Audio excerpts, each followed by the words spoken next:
Hello ভাই বন্ধুরা, আবার চলে আসলাম কে লোগো ডিজাইনের আরেকটি পর্ব নিয়ে। তো আপনারা প্রথমে পিক্সেল ল্যাব সফটওয়্যারটা ওপেন করে এখানে চলে যাবেন বেজার মোডে গিয়ে আপনারা অ্যাডজাস্ট করে নেবেন। অ্যাডজাস্ট করে আপনারা নিচে এই প্লাসে বাম সাইডে এটাতে চলে যাবেন। তারপরে আবার চলে যাবেন এই মোডে, বেজার মোডে যাওয়ার পরে আপনারা নিচে একটু স্ক্রল করে আসবেন। অ্যাকশনসের এটা ঠিক প্রেস করে আপনারা একটু এখানে অ্যাডজাস্ট করে নিতে পারবেন যাতে আপনার লোগোটি দেখতে সুন্দর লাগে। তারপর অপাসিটি বাড়িয়ে দেবেন। অপাসিটি বাড়িয়ে দেওয়ার পর আপনি যে কালারটি সিলেক্ট করতে চাচ্ছেন সেই কালারটি সিলেক্ট করবেন। সেই কালারটি সিলেক্ট করার পরে আপনি ওকে দিয়ে দেবেন। তারপর ওকে দেওয়ার পরে আপনি চাইলে ছোট বড় করে নিতে পারেন।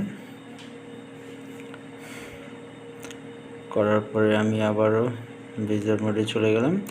বেজার মোডে যাওয়ার পরে আমি আবারও শেপ বানাচ্ছি। শেপ বানানোর পরে আমি দেখুন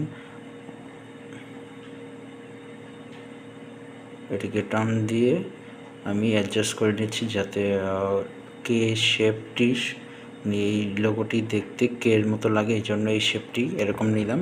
ডিজাইন করার জন্য আমি বেজার মোডে আসছি। তো তারপরে আপনি এইটাকে অ্যাডজাস্ট করবেন। আপনি ঠিক এইভাবে দিতে পারেন, আমি এভাবে দিব। তো আপনার কাছে যেরকম ভালো লাগে, আমার কাছে এরকম ভালো লাগতেছে, তো আমি এরকম দেখুন সম্পূর্ণ কাজ শেষ হওয়ার পরে আপনার লোগোটি দেখে খুবই ভালো লাগবে।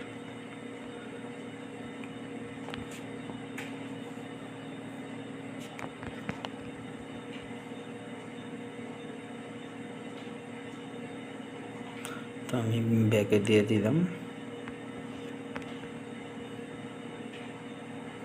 ব্যাকে দেওয়ার পর ইম্পোজ করে নিলাম, এটি অ্যাঙ্গেলটি ঠিক করে নিলাম। তারপর দুটো একসাথে মার্জ করে ফেলবো। মার্জ করে ফেলার পরে আমি এটার সম্পূর্ণ ইম্পোজ করলাম।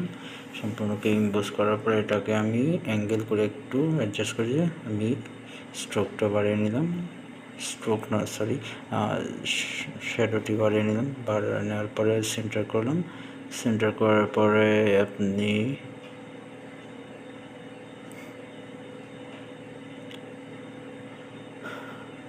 কাজ আমাদের একেবারে শেষ। এখন সেন্টার করার পরে আপনি এই প্রজেক্টটি সেভ করবেন।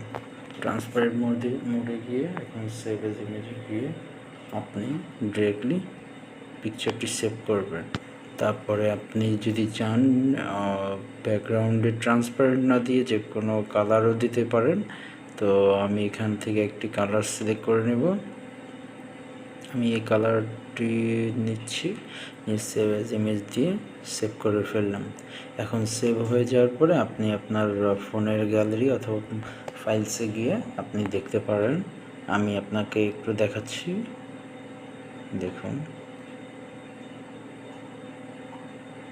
এই যে দেখুন আমাদেরকে লোগো ব্যাকগ্রাউন্ড আর উইদাউট ব্যাকগ্রাউন্ড। তো আশা করি ভিডিওটি ভালো লেগেছে। যদি ভালো লাগে তাহলে অবশ্যই চ্যানেলটি সাবস্ক্রাইব করুন, লাইক দিন, কমেন্ট করুন, অবশ্যই ফ্রেন্ডদের সাথে শেয়ার করুন। খোদা হাফেজ, আবার দেখা হবে।